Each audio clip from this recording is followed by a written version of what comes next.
hour your clock strikes here, it's always Halloween.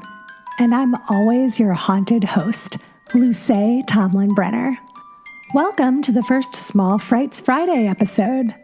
These episodes will be a collection of Halloween memories, stories, and queries from our All Hallows Hotline and our EEEEKmail.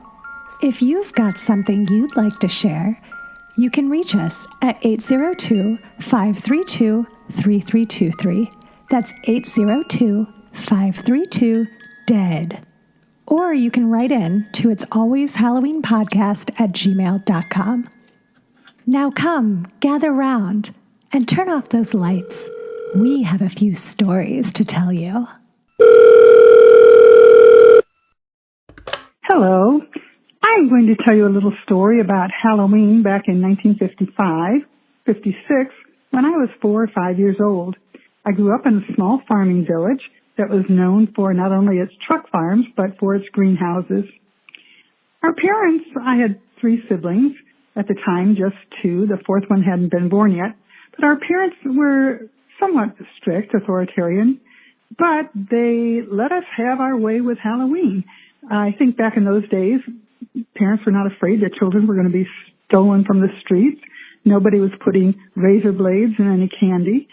So we grew up on a state route, and we were pretty much allowed to go from one point to another for trick-or-treating. However, this one particular year, my older sister told my parents about Beggar's night. Evidently, she had friends who went trick-or-treating the night before the scheduled trick-or-treat, and it was called Beggar's night, and her friends had told her how they had really cleaned up in a neighboring town. So our parents let us do it for some reason. Not only did we go down our street, but we also went down the main thoroughfare. And after walking along this little path where there were big cauliflower patches, we came to this old yellow house, and we knew an elderly woman lived there. And there was a light on, so we knocked at the door, and I remember saying, "Trick or treat." And this woman who answered was not pleased and said in a very harsh tone that the next night was trick or treat, and what did we think we were doing? And my sister, who was probably 9 at the time, patiently explained that this was Beggar's night. And this old lady was not having it, let me tell you. But she did stick her hand out the door and pointed toward a basket of apples that was on her front porch and said in this gnarly voice, or that's how I remember it, "Well, you can take an apple off the porch."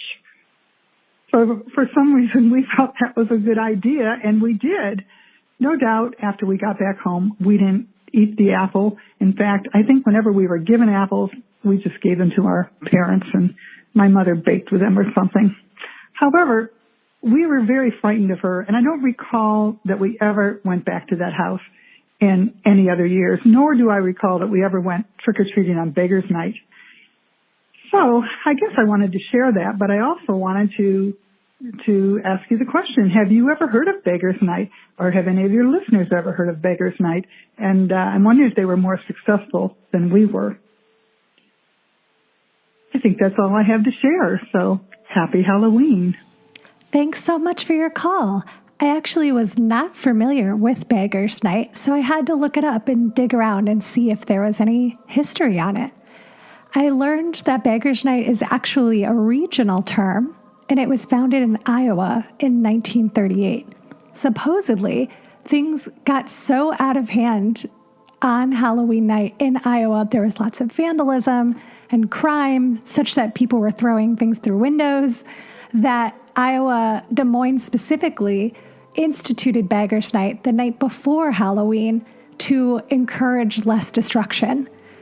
That's odd to me because it seems like you're opening yourself up for 2 nights of destruction, but evidently it worked. And Beggar's Night started in 1938, still huge, almost 100 years later in Iowa. Since then, it's spread to Ohio, Massachusetts, New Hampshire, Wisconsin, New York, and Washington, D.C. So you're not alone in your experience, but it seems like it didn't stick around in as many places. But if you want to go experience Beggar's Night, check out Iowa this Halloween. If anyone else out there experienced Beggars Night, write in or call. I'd love to hear about it. All right. Excited to be on the show or not. I don't know if you're going to use this, but I had thought about Halloween. As adults, is it possible to get excited, celebrate, fully participate in Halloween without participating in just a form of nostalgia? Like, obviously, there's ways to, like, you know, scare the local kids with a haunted house or have a Halloween party, that sort of thing. But a lot of adult things during Halloween seem to play into some feeling of like it was cool when we were kids. And that's fine to some extent. But I just think nostalgia is very limited. I'd like to figure out new ways to enjoy Halloween, new ways to think about Halloween, to make Halloween a part of sort of, you know, the practices and fun things I do all the time. So, I don't know. Just something we're thinking about. Is Halloween doomed to be nostalgic, or can it be something you're creating like new memories around even as an adult? Is Halloween doomed to be nostalgic? What a great question. Thank you so much for calling in. I think that this is really prescient because right now, nostalgia is a huge cash cow. I feel like the best way to get money from millennials is to, you know, slap a Ninja Turtle on something or make Boo Pails, remake Boo Pails from McDonald's in the early 90s, and suddenly you're a millionaire. I think nostalgia is like a drug in that used cautiously in limited amounts, it can be enjoyable, but it's very easy to overdo it and completely ruin your experience. So to not get lost in a Halloween K-hole, I would say ask yourself, what do you love about Halloween? Is your passion for the holidays steeped in memories alone? Or is there something that really gets you excited every year? Like now, who you are now as an adult, what do you love about it? For me, Halloween is a fantasy world that I enjoy escaping into, the same way people might enjoy escaping into the world of Star Wars or Lord of the Rings. I don't feel as though I need to recreate anything from my childhood, although I do own my original McBoo Pails from McDonald's, and I do enjoy putting those out. I think it's important to honor every aspect of yourself when you're celebrating Halloween. I have things from many different years, decorations that I've bought, but I buy a few new decorations every year. I buy a few new pieces of art and Halloween items from makers. In that way, I feel that I'm living in the present moment and I enjoy the Halloween experience because it makes it new every single year. Another way to keep Halloween fresh as an adult is to learn something new about it. One of the reasons I started this podcast was because I wanted to inject some new Halloween feelings into my life. I wanted to learn about cultures and histories of things that I love, but I honestly don't know that much about. And when I'm able to learn and deepen my knowledge, that's me in the current, enjoying Halloween where I'm at now. Just like anything in life, you have to be open to growth. And if you interrogate your personal Halloween experience, you can discover, am I just trying to capture my youth? Which I think is impossible because you can't trick or treat anymore unless you have children. So are you trying to recapture that energy, or do you love Halloween for everything that it stands for? Every little aesthetic aspect of it, the ghost stories, the feeling creeped out. If you are not trying to recreate your youth, you are living in the present moment. And whether you're telling ghost stories, you're watching horror movies, you're buying Halloween art, you're listening to this podcast and learning something new about the holiday, you are experiencing Halloween in the present. Hi. So, my question is, well, I don't know if it's more of a question or a statement, but it's like, I love Halloween aesthetic in all of its forms, but I am terrified of scary movies, and it kind of makes me feel that I'm like a Halloween poser. I love being scared to a very mild extent, like put me on a haunted hayride. That is my absolute limit. Anything scarier or spookier than that, I just lose my mind. But the Halloween aesthetic is just my favorite thing. So I was just wondering, does this make me a Halloween poser? Thank you so much. Bye. Are you a Halloween poser? Absolutely not. I don't think that horror movies and a love for horror movies is absolutely required to be a fan of Halloween. Actually, I would argue that they're totally different things, even though obviously there's a huge overlap between people who love horror movies and people who love Halloween. I think if you love horror movies, you typically love Halloween, but I don't necessarily think it goes the other way around. I actually did not love horror movies until I was late in my teen years. And even then, I really only liked supernatural stories. It's only been in the last 10 years or so of my life that I've been able to enjoy scarier and scarier movies. I think it's because the older you get, the more real life horror you experience, the stronger you get and the more you're able to take. At least that's the case for me. So I just want to recommend a few movies for you to get into the Halloween spirit if you're not a horror hound. And again, just so you know, I was a very delicate child, and there were so many movies that terrified me as a kid that weren't even horror movies. I was absolutely scarred by Watership Down, which animated bunny movie. If you haven't seen it, definitely check it out. If you don't want to watch traditional horror movies, I'd argue it's very scary. It is an animated film meant for children, so it'll give you the spooks for sure. With that in mind, let's talk about a couple of other creepy movies that are aimed at kids. First of all, to get into the Halloween spirit, of course, you have Hocus Pocus and Fun Sized. But then there's also movies like Return to Oz and Something Wicked This Way Comes. Those are, 80s movies that were meant for children and were absolutely bizarre and trippy and terrifying, and today I don't think would get made. Also, The Witches. And then there's more modern films like Coraline and Paranorman, Frankenweenie, The Monster Squad, Ghostbusters. All of these are probably things that you've seen and have elements of nostalgia to them, but are creepy nonetheless. I also want to recommend the animated miniseries Over the Garden Wall, which is on Hulu and is so autumnal and so clever and bizarre that it will absolutely make your Halloween special. All right, let's get into some other ones. Of course, there's the Universal monster movies. Now, everybody knows Dracula, Frankenstein, Creature from the Black Lagoon, but Universal also made a bunch of other horror movies that were really quite something. I really recommend The Raven and The Black Cat.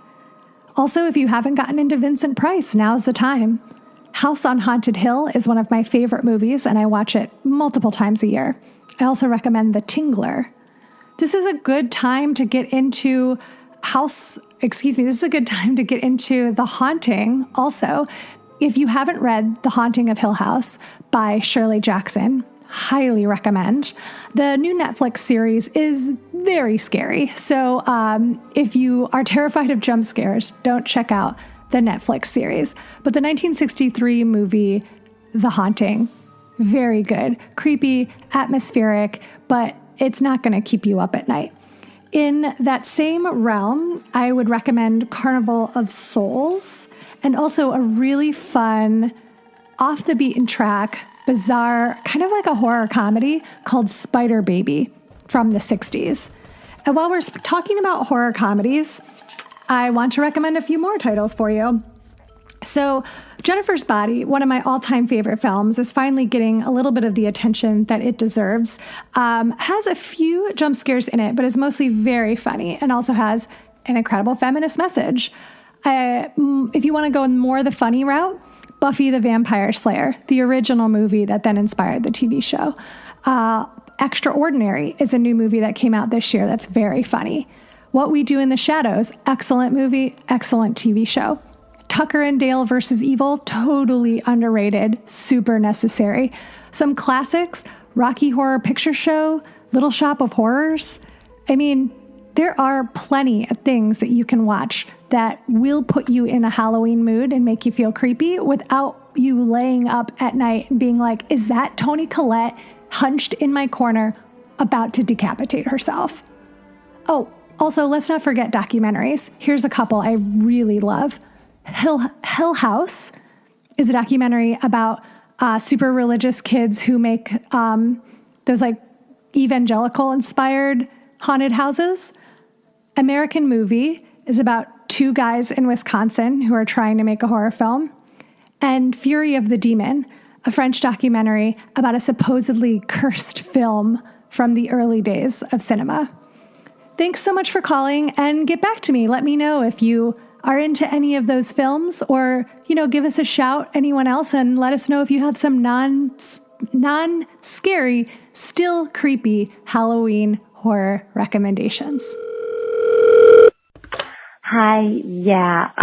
My Halloween question is actually about candy, and if there are still razor blades and candy that's being given out.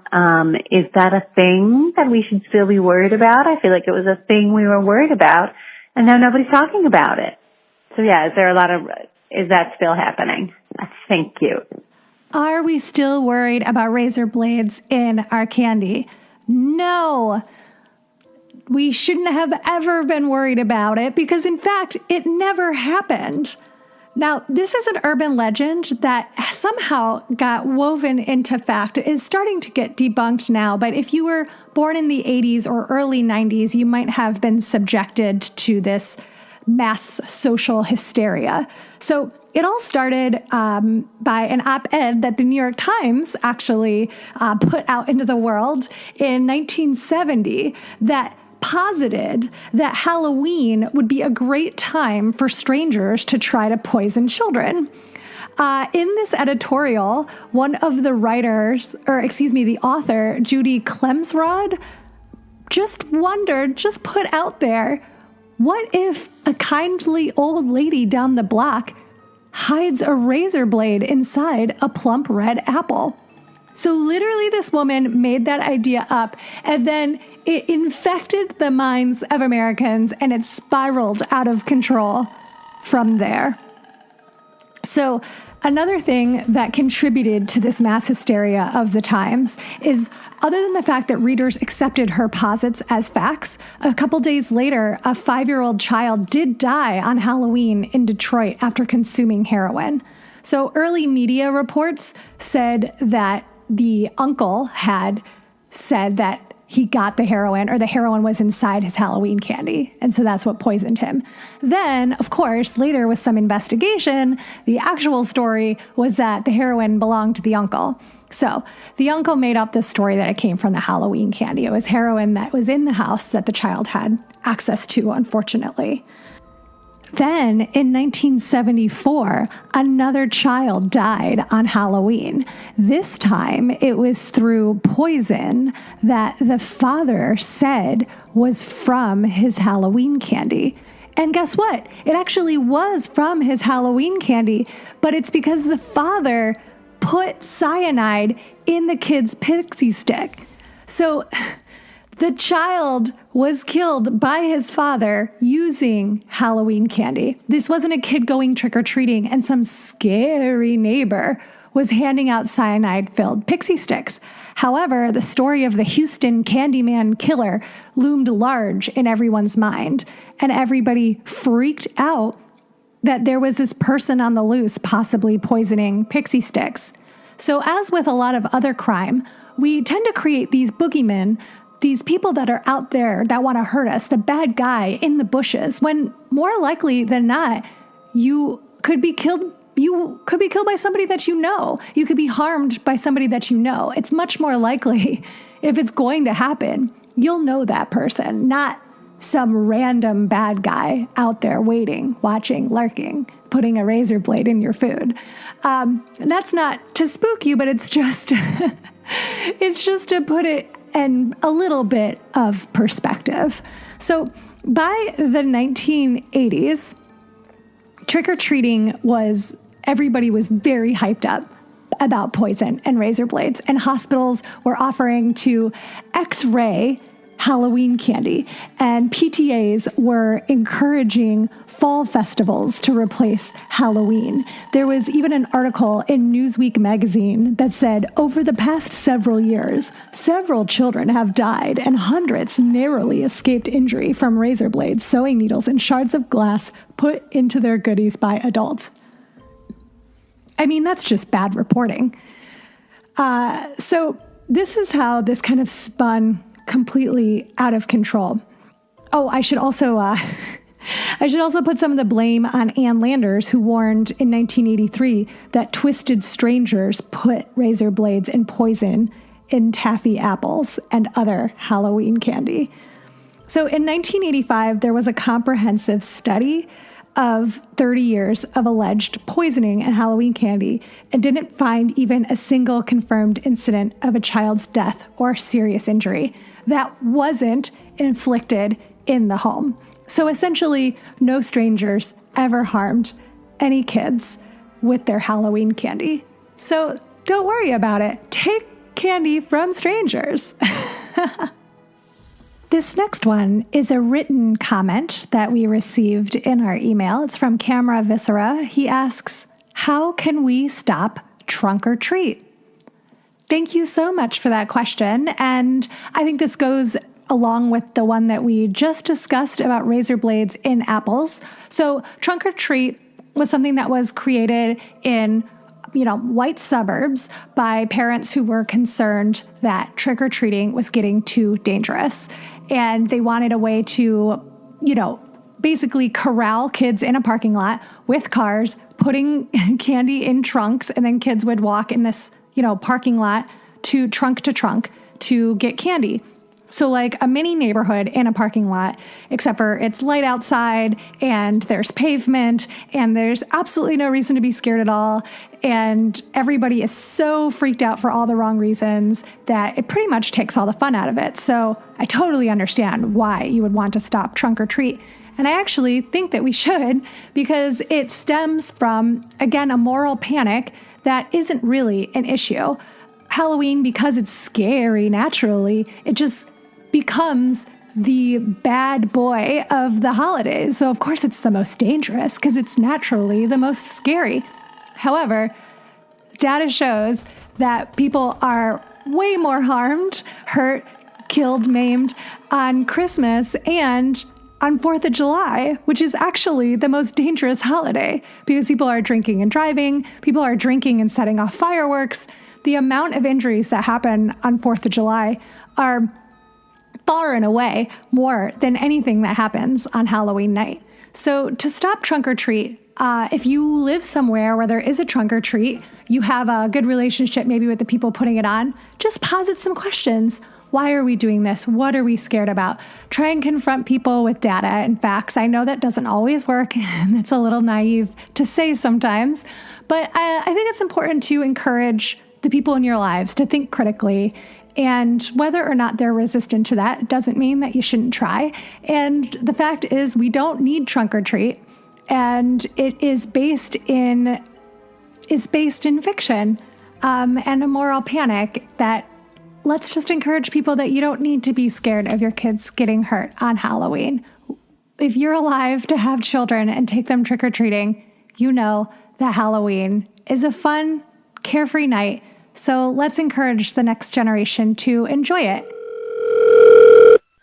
Okay, this is a favorite Halloween memory. It was 2012 Los Angeles, the Haunted Hayride, which is one of my favorite attractions. And this was before Lyft and Uber, so my friends and I took a taxi up to Griffith Park and did the Haunted Hayride and stayed until closing time. And we called it a taxi to pick us up, but we're waiting in the parking lot. We're literally the only people left, and the giant lights start turning off in the parking lot. And we hear coyotes howling, and we're stranded. And then a person jumps out from the shadows in their full makeup from the Haunted Hayride. It was so scary. And he told us that they actually shut off the entrances to Griffith Park after a certain time, so our taxi is not getting up to us.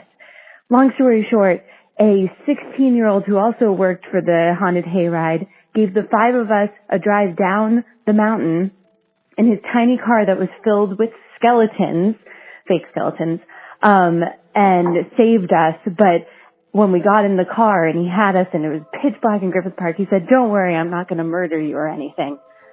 It was a great Halloween memory. Oh my goodness, what an incredible Halloween story. Thank you so much for sharing that. I also love the Los Angeles Haunted Hayride, and it's one of the festivities that I'll miss participating in this year. But that's what's great about memories, not to be cheesy, but it's a little bit of time travel we can all participate in. So to bigger and better things next year. But for now, let's just enjoy the Halloween memories and experiences that we have. So thank you so much, everyone, for calling in and writing in and contributing to the It's Always Halloween Small Frights episode. Again, if you have a story, a memory, a query that you'd like to share, give us a call on the All Hallows Hotline. That's 802-532-3323. 802-532-DEAD. Or write us that EEEEKmail at itsalwayshalloweenpodcast@gmail.com. It's Always Halloween is researched, written, and performed by me, Luce Tomlin-Brenner. The editing, theme music, and sound design is by Pete Burns. Thanks, Pete. You can follow me on Instagram, Twitter, and Facebook if you must, at LTB Comedy, and Pete at Mittenberries. If you're on Apple Podcasts, please subscribe and write us a little review so other like-minded ghouls can find us. Thanks so much for listening to It's Always Halloween. Come back next week if you dare.